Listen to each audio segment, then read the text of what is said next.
Welcome, trolls.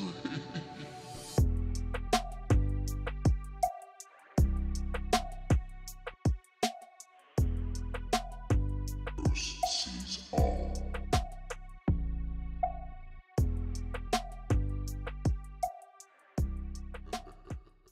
Let it be known that my telescope, the 4-inch one that got Bianchini crater guys, please remember that it was a 127 SLT Max Sudov telescope with a 1500 millimeter focal length, and it was also a camera at the back that was filming it with mega zoom on that, my friends.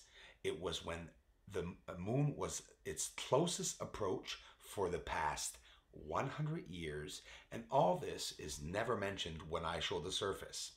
So that actual shot of Bianchini crater was an actual shot that I got with the telescope by zooming up, and it wasn't zoomed up with an editor. Bonjour et bienvenue, vidéo français, très bientôt.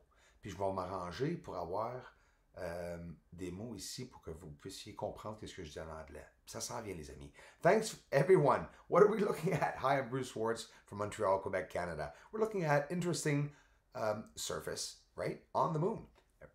What's that? It's constructed, I believe. It's, let's just say, out of place areas. As I was saying with Mars Anomaly, I got a chance to talk to Chris Mahoney this afternoon. Wednesday interview on Mars Anomalies and Beyond channel. And he live streams on Sundays at 7 o'clock Eastern. Check it out, guys. And I'll be doing the same, of course. I'll be interviewing him a bit later down the road. But Wednesday, be watching Mars Anomalies and Beyond. Not just Wednesdays, all the time. Check it out, guys. Constructed object or something that's just out of the ordinary, out of place. When I say constructed objects, I was talking about this with Chris Mahoney. This afternoon, we had a nice chat, and yeah, sometimes we see things that are out of place. It doesn't mean they're constructed, but it does look out of place, and that's what leads me to believe that sometimes some of these objects could just possibly be constructed. It's the beautiful thing, right? A lot of tests I'm going to be trying with the telescope, guys. Those just arriving, I operate 14-inch telescope, a CGXL 1400 high definition telescope. When I bought it, I had the choice of getting it with or without the high definition. I think I did the right choice to get it with it. So what are the differences, right? As we're panning here alongside of Mare Crisium, between exactly Mare Crisium and Mare Fecunditatis to the right, the two gray patches there. Mare Imbrium coming up on the bottom, where the supposed Apollo 11 moon landing occurred.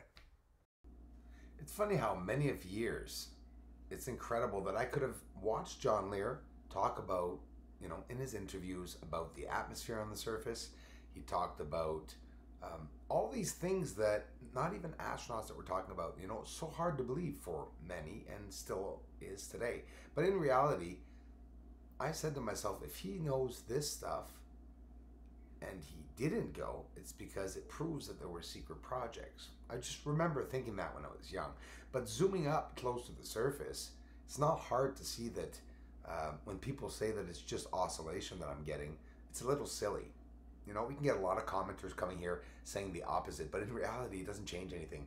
And I'm sure all over 57,000 people here know that there is a possible atmosphere up there. Without saying that there's trees and parks, right? We can assume there's an atmosphere and we can see it.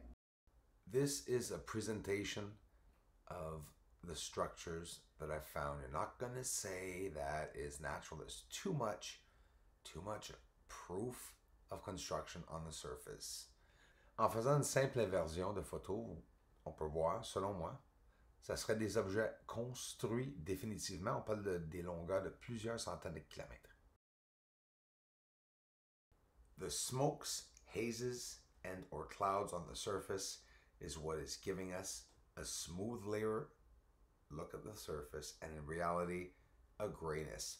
The clouds or dust hazes are very pressed up close to the surface when I look at my footage, and it's a very thick blanket, very, very close to the surface.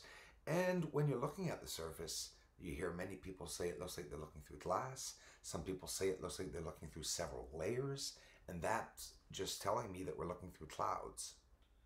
We have to say that haze is always going to be a part of the research, probably. No, you can't really say probably, it is. It's on the surface. When you're looking at the surface, it really is a hazy surface. And you got to say to yourself that if we're seeing a haze, well, obviously the haze is moving around.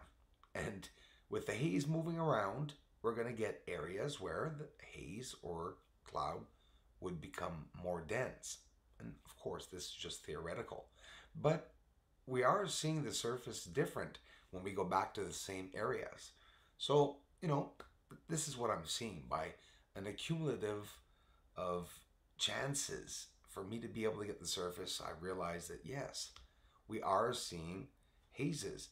Slowing the footage down, zooming up real close gives us a real great idea of what's there. Maybe the colors that we're seeing, the gray haze, it could be gases and colorful gases. I know the surface is colorful, here's Mare fecunditatis. Each object on the surface, sometimes groups of objects have unique and independent colors. It's really the objects themselves and not always a refraction of light or chromatic aberration. Look at that, Mare fecunditatis. I love this area. You hear people say that it could be a satellite. That area, that there, right now. Why? Because it could be standing up. Why does it look lying down? I say it all the time. The foreshortening, the parallax gives us an optical illusion that high elevated objects are lying down. Here, the landing site, Apollo 11, pretty cool just to see it in different occasions. At one point in time, we'll see it a bit better. And this is the beautiful glimpse of Kepler crater. There's no manipulation here whatsoever. It's just a straight up inversion. The photo, the same green color that you see, because we're trying to see through the haze. And that's exactly and all it is on the surface, just a haze or a cloud. That's all I can see. Whether it be part of a veil or a camouflage or part of a holographic image, who knows? It could be, but I see, dusts, hazes, and clouds like any planet probably would have. So you see this light source has this emanating red dust. It could be any color. It could be refraction, but it's a dust. And you see this here, another cloudy, hazy area coming from the light source. So listen, there's smoke coming from the light source, okay? So we are seeing some smokes on the surface. Are you guys ready?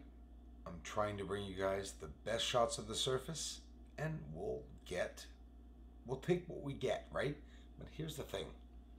I'm going to turn this around so that you guys can see another angle, and this is Copernicus on top left, of course. Look at the colors and look at the structuring. Amazing structuring right there. But now what is that? That's a line connected to whatever it's leading off to, and a very mysterious, peculiar blue area right there. That blue is unique as compared to the rest of the blue that's in the surrounding area. Now this is a pretty amazing shot. I don't know if you guys know it. Now do something. Go way back. I mean, way back, guys. Back up from your computer. Stand up and walk back. Walk back far. And the further you walk back, look at the surface. That's the clear surface. You can see exactly what colors are up there, down there. DeSalle, Schamberger, Harold Hughes, Charlotte Gordon, Winona Durden, Christina Garral Malpertuis, Jeff Walker, and Ben Gates. Thanks so much for the generous contributions. Aliens are the moon, aliens are the moon, and they're minding really up there, and they're minding on the moon. Aliens are the moon, aliens are the moon, there's fire really up there, and they're minding on the moon. Aliens are the moon, aliens are the moon, and they may be coming soon.